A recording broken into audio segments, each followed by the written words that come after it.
Welcome to the Rational Egoist. I'm your host, Michael Liebowitz, and one of my primary areas of interest are, I don't want to just say conspiracy theories, but they do rank up there. But even more than that, it's why people believe them, how people come to accept such views. Why are they motivated to do so? And we have the perfect guest on today to talk about these subjects. He's a psychiatrist, author, speaker, and forensic consultant. He is also the health sciences clinical professor at the Department of Psychiatry and Behavioral Sciences for the Wheel Institute for Neurosciences, University of California, San Francisco. And he is the author of the book False: How Mistrust, Disinformation, and Motivated Reasoning Make Us Believe Things that aren't right. Aren't true. That aren't true. For some reason, when I pasted it, it didn't take. I apologize. Anyways, Dr. Joe Pierre, welcome to the show. All right. Thanks for having me. Good afternoon. So how would you define conspiracy theory? Yeah. So, well, let me lead by saying that there isn't a good, in my opinion, standard definition that everyone agrees upon. The way I define it is specifically that conspiracy theories refute conventional or mainstream explanations of events or occurrences in favor of this other idea that there's a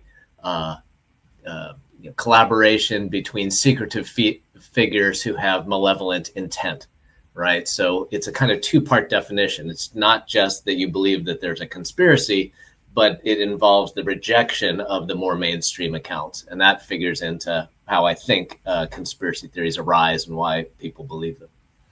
Now, you use a term that I've never heard before, but I like it. It's called conspiracy entrepreneurs. Tell us about conspiracy. Well, I didn't invent that one. I think that credit goes to the, I guess he's a political philosopher named Cass Sunstein.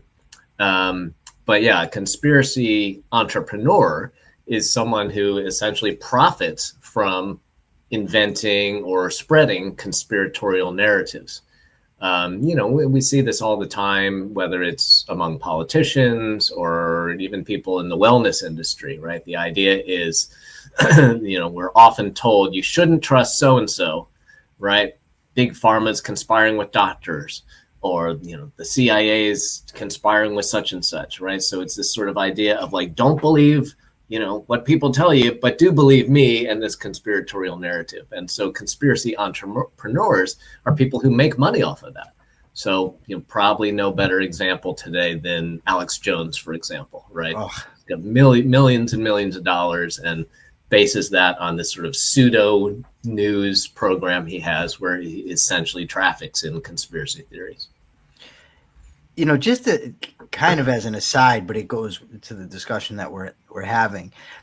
One thing I've found fascinating, and I have for quite some time, is conspiracy theorists project themselves as if they're skeptics, right? But they're not. Because if somebody were to say to me, you know what, after a lot of things have happened, there was some misinformation or disinformation about COVID, experts have been wrong. They've lied to us. So I no longer trust them. I would say, okay, I'm not there, but I can understand it. But that doesn't then justify the next step that they take, which is accepting a counter narrative and somebody else to come along that tells them something different. There's no reason to accept that person or that group's narrative.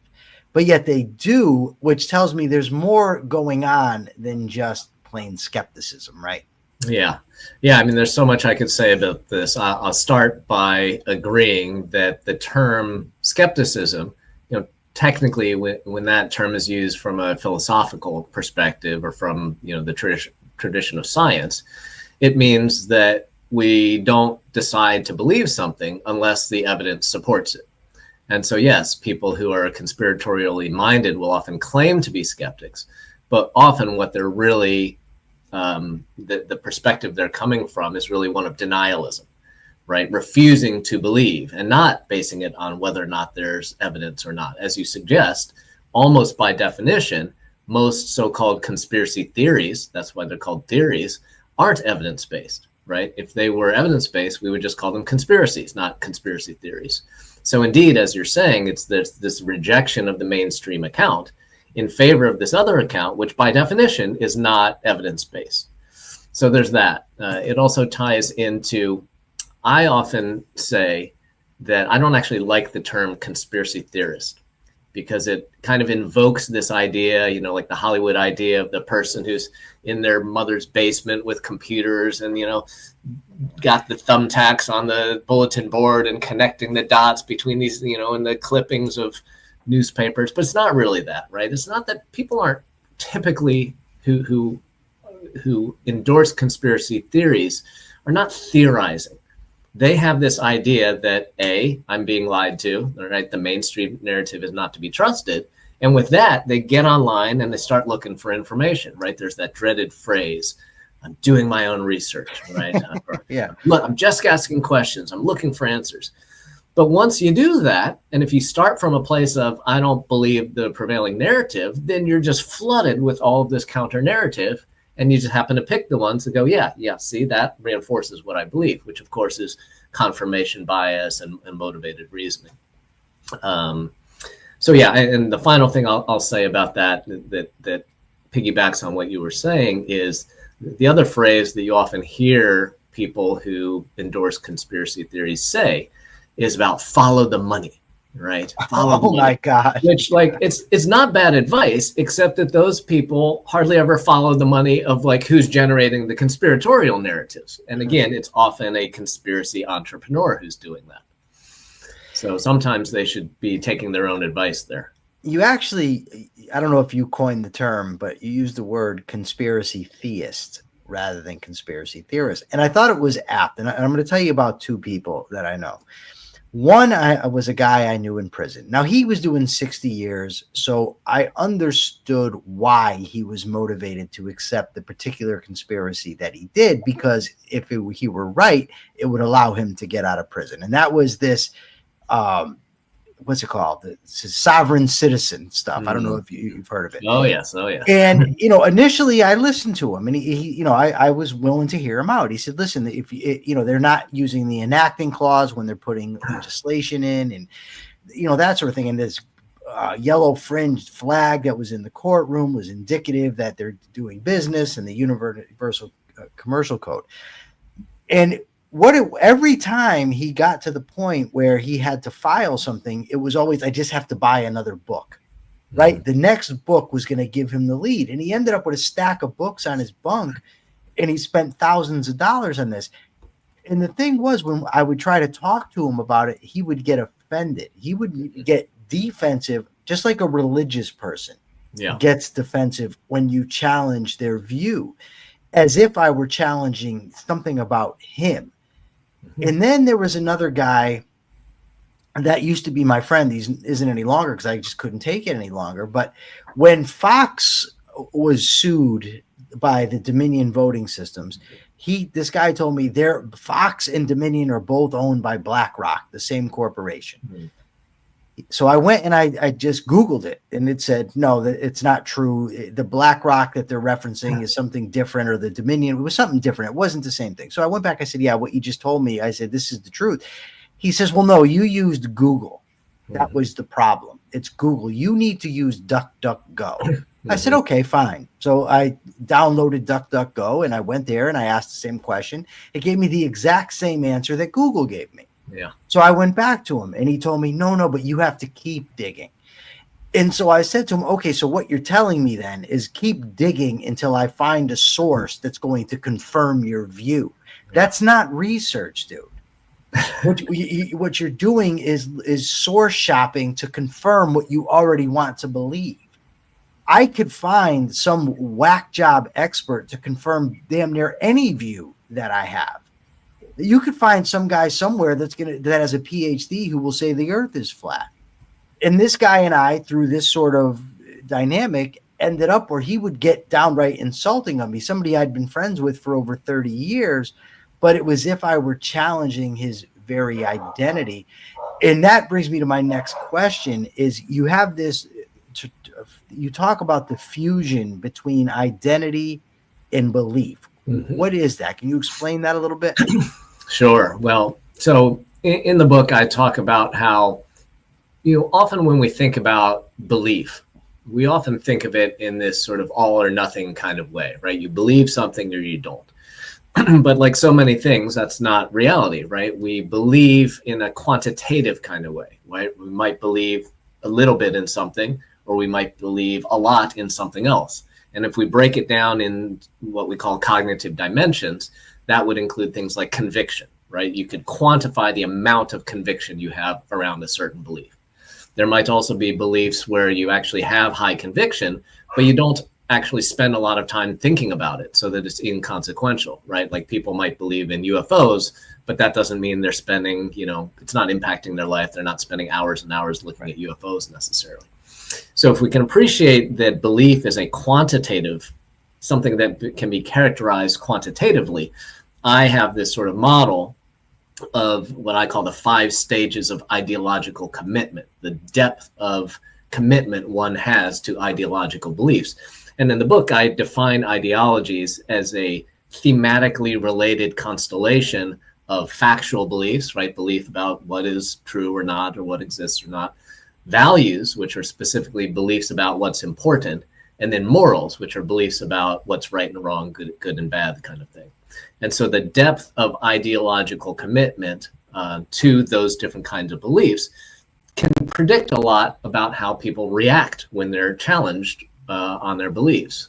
And so you're talking about somebody where that identity and belief have been fused. So I call that the true believer, right? The true believer is someone who believes this thing so strongly that they come to define themselves by that belief. And of course, many of us do this, right? We define ourselves based on our religious beliefs, our political beliefs, our philosophical beliefs, that kind of thing. And if we start doing that, if we say my beliefs are my identity, then exactly what you said is what often happens. Then if my identity is defined by my beliefs, and then you now are attacking my beliefs or challenging my beliefs, well, I feel that as an attack on me, right? And this is what we see in politics right now, right? It's about the left and the right and Democrats and Republicans, and we've lost this ability to have dialogues with people on the other side of the ideological fence. We've lost, back 20, 30 years ago, there was way more overlap of values and factual beliefs and morals between political parties. Now it's like they're more separate, so that we can't have these dialogues because now it's always felt as an attack. And in more rare than extreme circumstances, sometimes that attack feels so existentially threatening that people do resort to violence, or they do things like they get a gun and they drive across state lines and they go to this place called Comet Ping Pong Pizzeria, right, to self-investigate whether or not there's a child pornography, right? Yeah. And that's what I call the activist stage, somebody who's not only a true believer, who's content to just believe, but now I have to do something about their belief. And of course, there's healthy activism. I'm not saying that activism is bad or pathological necessarily, but at the same time, sometimes that activism can drive people to more extreme and non-normative behaviors. See, you said something there that I have a hard time with. It's a conceptual thing, because you said they believe something so strongly that it becomes part of their identity. But I tend to think that they don't really believe it that strongly. And that's why it's so fragile, because they do take it as part of their identity. And that means it has to be true. Because it seems like if they really believed it to be true, then there wouldn't be a problem. It's almost like the narcissistic paradox, for instance, where the guy who seems so confident, but then he cracks. Like, that's how I look at a Donald Trump. Yeah. Everybody thinks he's so confident. I don't see him as a confident person at all. And these people, I don't see them as believing that strongly. Am I wrong about that? Do they actually hold it strong? And if so, then why are they so fragile about it? It's a great point. I like the way you're thinking about that. I think it depends, and when I say that you can quantify belief, we could also kind of get into the weeds about, does someone believe and how aware are they of their doubt? So one way I could explain that is that I often say that in just very simplistic terms, there's kind of 3 or 4 reasons why we believe things. And when I mean reasons, I mean like justifications. So one would be our own excuse me, subjective experience, right? Like some people have come out and said, well, I think the earth is flat because when I look out on the horizon, it's flat, right? That's my experience. It doesn't look round, right? So it must not be round. That we also call that naive realism sometimes in psychology. So that's subjective experience. Another is intuition, right? Stephen Colbert coined the term truthiness. Like we believe something's true just because it feels good. It feels like what I want to believe. Another one is trust in the testimony of others. So I talk a lot about that in my book because my book really focuses on beliefs that are demonstrably false. And then, as you said with your friend, then it becomes a debate over like which informational source is the right one, right? And with the internet now, you can always find some informational source that, detracts from the one that you're using. So those are those three. But where I'm going with this is I would argue that there's a fourth, and the fourth is faith. And in the book, I talk about how faith I define as an act of believing when there's lack of evidence. And I think that's what you're getting at. When people have faith-based beliefs where they understand that while they might strongly believe it, they don't, the confidence and conviction that they have is like, I choose to do this, right? Like, we don't know if there's a God. We don't know what God looks like, but I choose this religion and I choose to believe this God. And that then becomes my identity because that's this active willing process. I think another thing that you touch on is when I talk about the fusion of identity and belief is that when beliefs are more fringe, then you kind of have to have that conviction. Otherwise, like, why would you ever believe that thing? And I think that's what you're touching on, that there's these people who, like, they understand they're in the minority, the belief isn't embraced by the rest of the culture. And so in order to maintain it, they have to really, defend it. Another psychological process that's important there is cognitive dissonance, right? Cognitive dissonance is this sort of tension or discomfort that we experience when what we believe or want to believe conflicts with reality. And what we know from years of research is that the more time we spend invested in that belief, like doing the research and, joining a group or a club or something like that, the more time we spent, the more we're going to experience cognitive dissonance. And the more the way we resolve that dissonance isn't to say, you know what, I guess I was wrong. All this time I spent, I'm going to change my belief. We don't do that, right? The people who spend the most time invested in the belief do the opposite. They double down. They move the goalposts. We saw this with QAnon, where it was like, Trump is going to declare martial law on whatever it was, January 14th. Oops, that didn't happen. So now it's going to be in March, right? And we're still hearing that now, right? There's still people now saying it's still coming. Hillary Clinton is still going to get, go before a military tribunal and hanged, kind of thing, and now we're like 5 years later. So that's the process of cognitive dissonance. As you suggest, there's this idea that, maybe my beliefs are vulnerable and I'm going to look really bad if I give up on them. So instead, I'm going to double down. Now, the reason that I originally reached out to you is because I wanted you to come on and talk about the illusory truth effect. I found that fascinating. I've read about it on numerous occasions. What is it? What is the illusory truth effect? Well, the illusory truth effect is something that's been studied in psychology for decades on end. And the most basic finding is that the more we hear something, regardless of whether it's true, the more we tend to believe it. Right. And in Nazi Germany, the director of propaganda talked about this very thing. Right. The more people believe lies, the more they will believe them. Well, it turns out that is a robust finding in psychology. And I view it as partly it's just like planting that seed in your brain. Right. There's so many things, for example, without getting into partisan politics necessarily, there are so many things that President Trump says, these sort of short, simple phrases that whether or not we agree that they're true or not true, they're like embedded in our consciousness, right? A witch hunt. The press is the enemy of the people, And if you just hear those things again and again and again, people tend to rate them as more true. In fact, even newspaper headlines that are ambiguous, right? So like when Trump before he had really tossed his hat into politics formally, he was, of course, one of the early backers of the Obama birther conspiracy.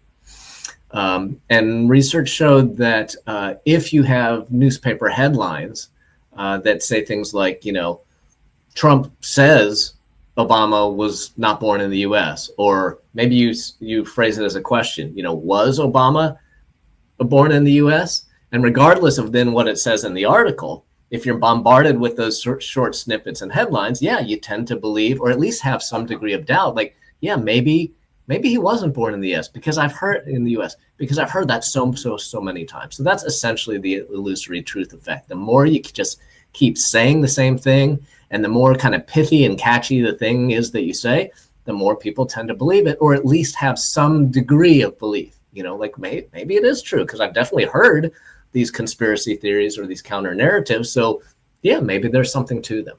And propagandists are like really, really good at playing on that, or, not just propaganda, but even advertisements.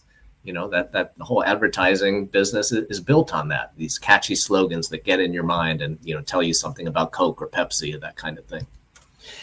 Like Bernie Sanders does it too. Trump does it all the time. And Bernie Sanders, I remember when he would speak, he would frequently use the term millionaires and billionaires, millionaires and billionaires. Yeah.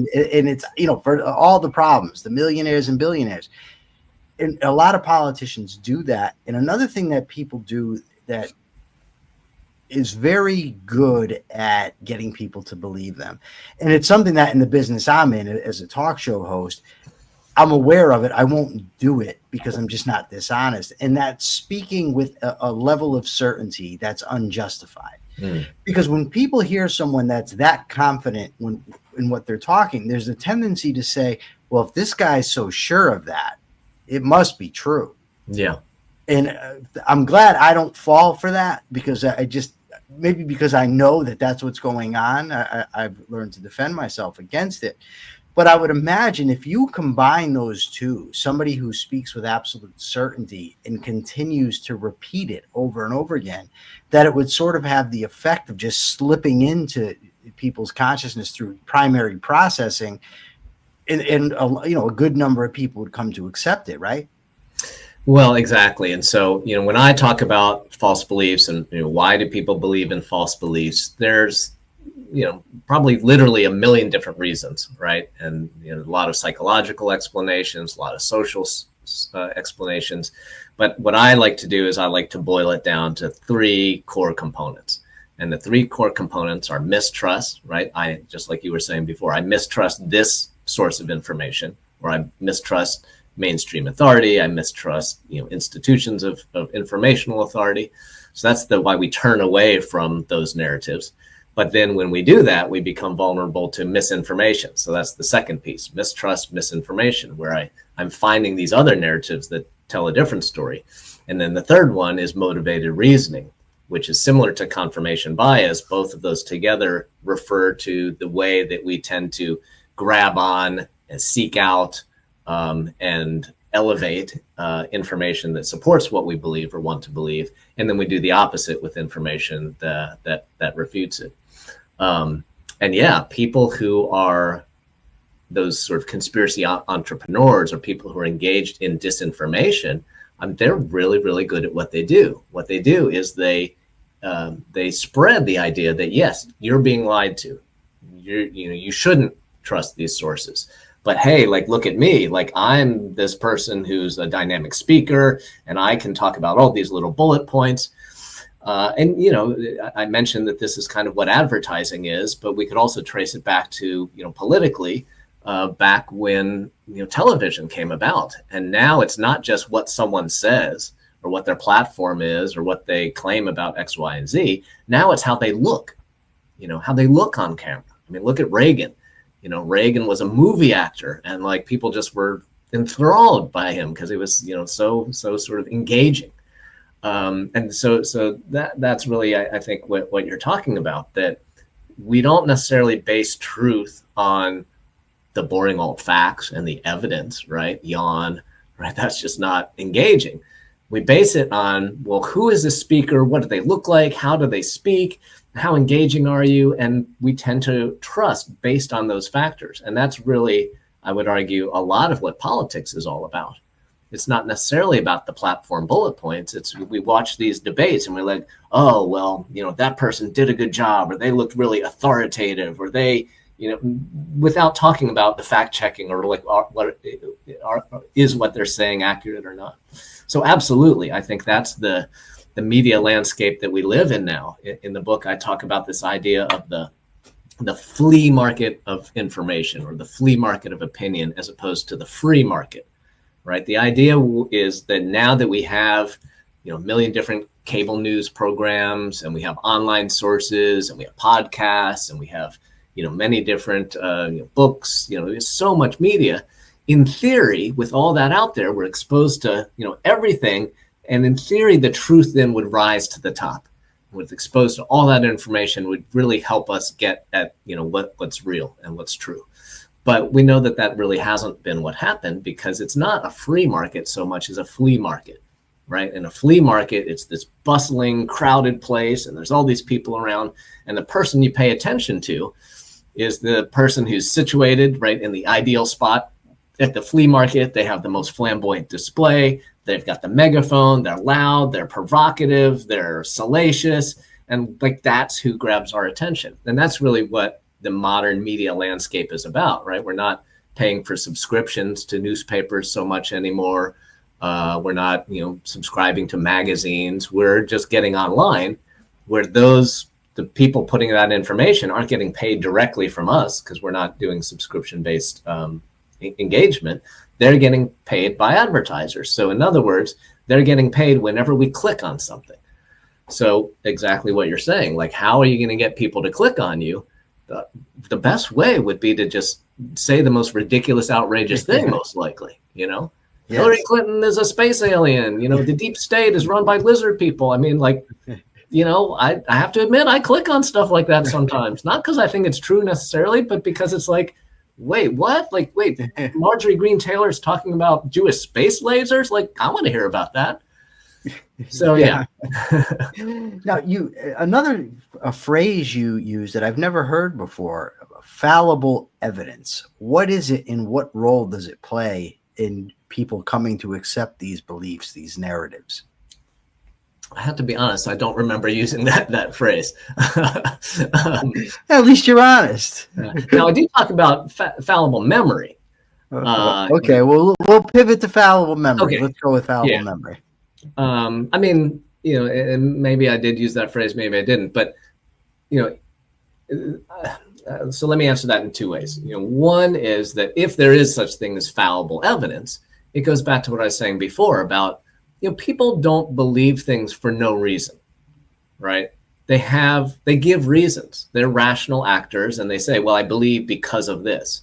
And so, rather than something like fallible evidence, right, this has been labeled, this is the concept of alternative truth, right? I believe that Trump's crowds were the biggest ever, right? Now, I don't have evidence, like in terms of camera footage or actual counts.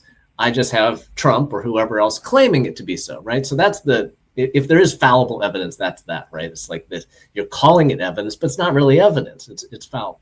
Now, I do, again, talk about fallible memory, because there's a whole, years and years of research, much of it done by a professor of psychology at UC Irvine named Elizabeth Loftus, who has shown very clearly just how fallible our memory is of events. Not only fallible, meaning, that we don't accurately remember what happened, but also manipulatable, right? By using words, when you ask people about their memories, you can actually cue them into different kind of memories. So part of the confidence that you talked about what the facts are, about our opinions, part of that is actually rooted in the fact that we have memories about certain things, and we believe them so strongly because, like, that's what's in our memory banks, even though it's not accurate. And in the book, I joke about how, the older I get, the more I come to find out that I have those kind of things myself. And then I'll talk to somebody I haven't seen in some years, and they'll tell me a completely different narrative. And I'll have to think, like, wait a minute, that's so weird. And then sometimes realize that they were right, despite the confidence I had. It's a jarring experience, too. Yeah, I guess you have this in your head. Yeah. And then someone says, no, this is how it really is. It's like, oh my goodness. So are there some people that are more susceptible to false beliefs, bad information, conspiracy theories, that sort of thing, or is it just random? Because in my view, one of the things that drives people to these types of theories is the desire to be unique, to be in the know about the secret things. And they act as if they're these Cassandras, trying to tell everybody the truth. But in reality, if everybody came to accept it, then they would go on to something else because it wouldn't give them that feeling of uniqueness. First of all, is that one of the factors that plays a part in this? And is there a dynamics that makes some people more susceptible to this stuff?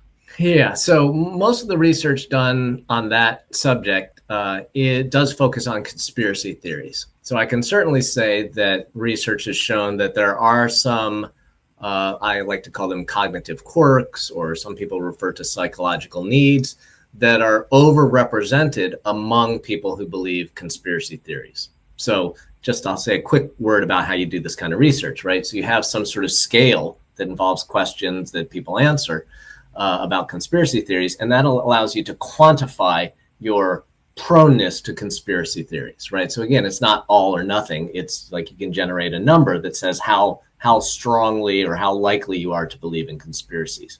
And then you correlate that with a number of other quantifiable variables, including things like the one you mentioned, this idea of need for uniqueness, right?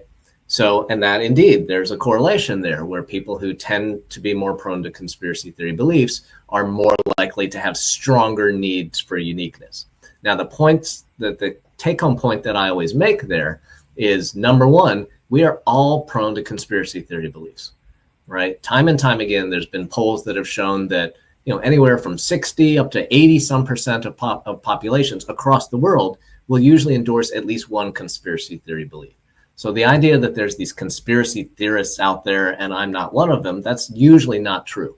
And just to illustrate that, I often say that, some years back, going back to Trump once again, half the country believed that Trump was in cahoots with Putin to, during the election where he ran against Hillary Clinton, right? And they were, manipulating social media and whatnot to gain advantage during the election. And then the other half of the country believed that the conspiracy theory, that it was the Mueller investigation that was looking into that was the conspiracy theory, right? So half the country believed this conspiracy and half the country believed the other one. So I definitely would emphasize that we're all prone to conspiracy theories, but we're also prone to things like needs for uniqueness, right? And that's not a pathological thing. Like, we all want to feel unique. Another one psychological need or set of psychological needs that's associated with conspiracy theory belief, I refer to this sometimes as the 3 C's: control, certainty, and closure. So there's this idea that part of the thing that's appealing about conspiratorial narratives is they do offer a kind of tidy explanation, sometimes for very traumatic or seemingly random events. So take JFK, right? The assassination of JFK, this huge national tragedy, incredibly jarring. And what's the explanation? Well, there was just this lone gunman, go figure, these things happen. Or Princess Diana, dying randomly in a car accident, things happen. Well, that's not a very comforting feeling, the idea that bad stuff just happens kind of randomly and by chance. So a conspiracy theory narrative says, no, it wasn't random at all, right? It's that there was this secret plot and people were conspiring and it involves all these, which sounds like kind of scary, right? Because there's this bad thing, but it allows you then to identify, see, it's caused by these people. They're the cause. And I can then feel control or certainty or closure because I've identified something that potentially now we can do something about, right? You can't do something about a random car accident, but if it's, so-and-so that was conspiring, now there's the bad actor and we can focus our energies there. And I'm realizing now that I don't remember your original question or how we got there, but it's okay because that was great. I think we were talking about false evidence or false memories, but I asked about people being susceptible to So let me finish that thought. Okay. So there are definitely some cognitive quirks that are associated with conspiracy theory belief, but those things are quantifiable too. So again, it's wrong to say, oh, there's these conspiracy theorists out there, or even there's these people who believe false things out there, and they have like these disordered minds where they're not doing things right with their brains. I mean, on some level, yes, but you have to realize that that's also any of us. So I think under the right conditions, most of us will be susceptible to conspiracy theories or false beliefs.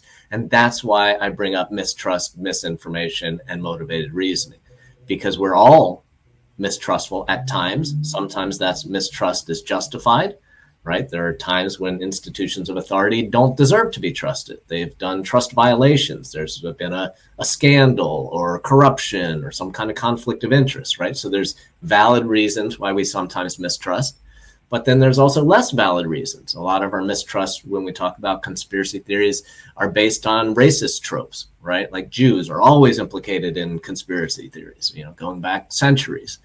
So sometimes it's very much unjustified. But regardless, we all have the propensity to mistrust. And once we mistrust, like I said, we all tend to favor different informational sources, right? It's not like when I was a kid and we all watched CBS and NBC and ABC.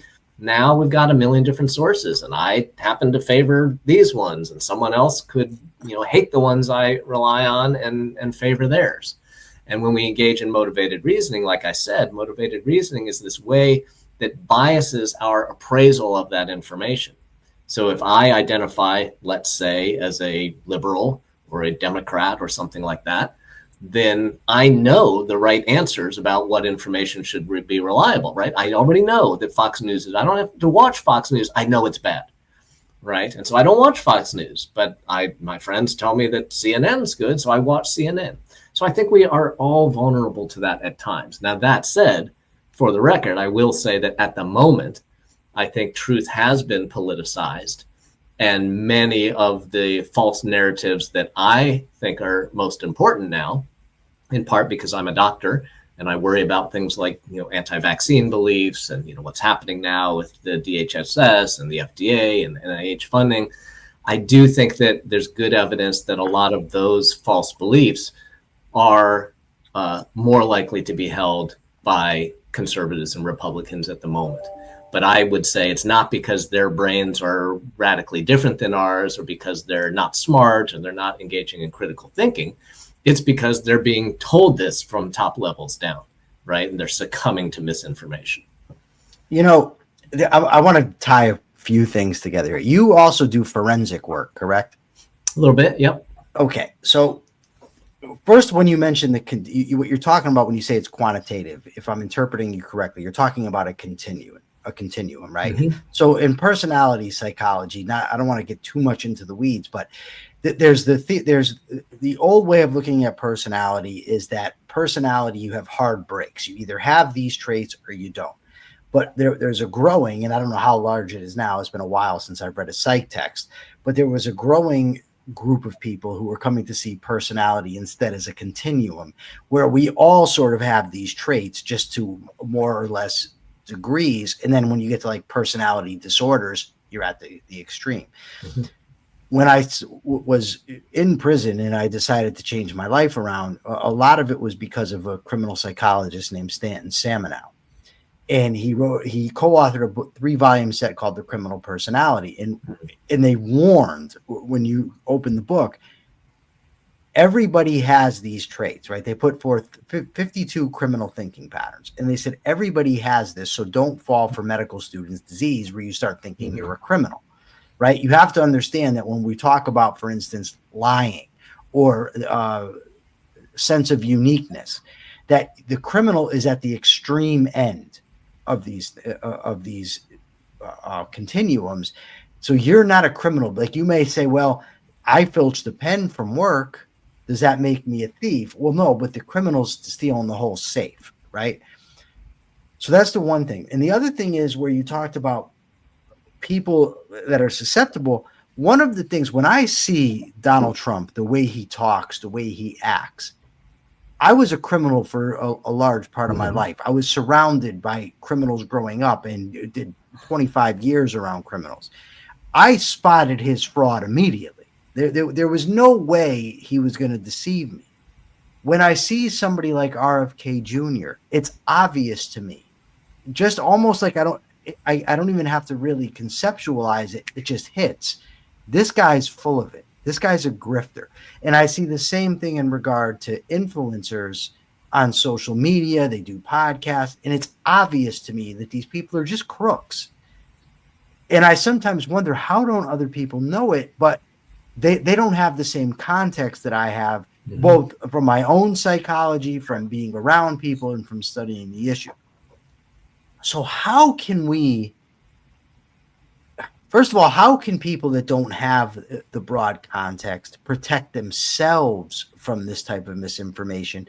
And what is the effective way or ways to engage people who have fallen for it? Yeah, great questions. And I would offer an explanation. I think when you say that you have your own personal experience that makes you good at, identifying off the bat, that's one of the things that the human brain is really, really good at, which is pattern recognition, right? So if you were in an environment where you could recognize a certain behavior, or you knew that behavior so well because you engaged in it in yourself, like you said, then you are more so than the next person who doesn't have that experience is going to be able to recognize it right off the bat. There's so many examples of that. The one I give in medicine is reading EKGs, right? Reading EKGs for medical students is really difficult. And we teach it, you got to break it down. And first you look at the rate, and then you look at this, and then you look at this. But a seasoned cardiologist looks at the EKG and says, that's the read. So that's the pattern recognition piece. So what you're asking then is, how do you teach pattern recognition to people who are more naive to those kind of things? And to take the EKG analogy again, it's a matter of looking again and again so that you detect the pattern. Now, the key there is that you have to be taught the right way so that you recognize the right thing. Because there's other people who recognize these patterns, but they do it in a false way, right? Like, I recognize lights in the sky, and that means there's aliens. But wait a minute, like, it doesn't actually mean that those are aliens, right? So ideally, and I think, to get to your larger point about, what can we do with people like that, is I really do think that the core problem is the information that we're exposed to. On the one hand, there's much more of it than, when I was a kid, so that's great. But we really, I don't think, do a good job of teaching people, whether it's kids in school or our parents who are older or, Gen Xers, whatever. And like, how do you distinguish between informational sources? Because mostly we do it based on what I said before, on trust, right? CNN's great, Fox sucks, that's all I do. And we want to get people to not do that. We want to be able to say, get beyond the informational source. And we want the informational sources to do a better job of actually presenting the evidence, which is difficult because sometimes the evidence and the data are really boring, right? And like I said, if you're trying to make money, then, how do you get somebody to watch your show then? So I think the solution is somewhere there. I really do think that because of the new informational landscape that we now live in, we kind of need a re-education, or how do you interact with information so you can identify what is reliable and not. And there are some efforts underway that are doing this. The one I talk about the most is up at the University of Washington, run by two professors, Carl Bergstrom and Jevin West. Their college course is called Calling Bullshit. And it's great. I mean, it's online. You can find it, callingbullshit.org, I think. And they've got their curriculum posted. They talk about data, like how to be better at data reasoning. I think we need a lot more of that, and I have these discussions with my parents too. So it's not just kids or people in college. It's starting in elementary school, but also, going through this with, like I said, our parents and people older. That's part of it. I think the other part is I make this point time and time again in the book. We really have to resist the temptation to think this is a problem with other people. Right, we have to be able to. What's the Michael Jackson song? Like, you got to look at the man in the mirror first and make sure you're right. And to finally answer your question about the bigger picture, like, how do you engage with these other people who we think has it wrong?